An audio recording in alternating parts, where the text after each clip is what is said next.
महाकरुणी तथागत भगवान गौतम बुद्ध तथा बोधिसत्व डॉक्टर बाबासाहेब आंबेडकर, महात्मा ज्योतिबा फुले, बुद्ध धम्म प्रचारक सम्राट अशोक, छत्रपती शिवाजी महाराज, राजश्री शाहू महाराज, माता रमाई, माता भीमाई, क्रांतिज्योती सावित्रीबाई फुले, मा जिजाऊ, तसेच ज्या ज्या महापुरुषांनी बहुजनाच्या हितासाठी कार्य केले अशा सर्व विभूतांना मी धम्मदर्शी प्राचार्य एन.के. सावळे प्रथमतः अभिवादन करतो आणि उपस्थित बौद्ध उपासक उपासिका आपणा सर्वांना क्रांतिकारी जय भीम। आज दिनांक 14 नोव्हेंबर सुभेदार रामजी आंबेडकर यांची जयंतीनिमित्त त्यांना कोटी कोटी प्रणाम।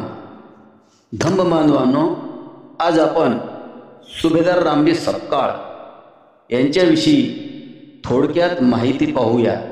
रामजी मालोजी सपकाळ यांचा जन्म 14 नोव्हेंबर 1848 मध्ये झाला व मृत्यू 2 फेब्रुवारी 1913 मध्ये झाला। रामजी आंबेडकर हे डॉक्टर बाबासाहेब आंबेडकर यांचे वडील होते आणि ब्रिटिश भारतीय सैन्यात सुभेदार पदावर होते।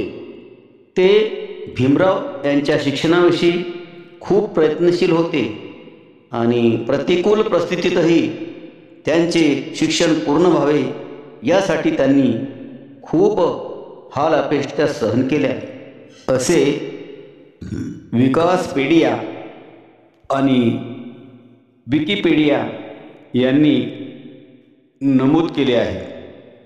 त्यांचे मूळ नाव रामजी मालोजी सपकाळ होते आणि ते आंबेडकरांचे खरे आडनाव सपकाळ होते। रामजी आंबेडकर यांच्याबद्दल अधिक माहिती पाहूया। सैनिक जीवन।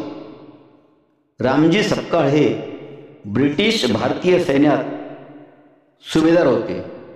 त्यांना इंग्रजी भाषेचे चांगले ज्ञान असल्यामुळे त्यांनी सैनिकासाठी शिक्षक म्हणूनही काम केले।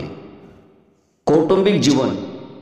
त्यांच्या पत्नीचे नाव भीमाबाई होते आणि त्यांना एकूण 14 अपत्ये झाली होती। बाबासाहेबांचे पालनपोषण।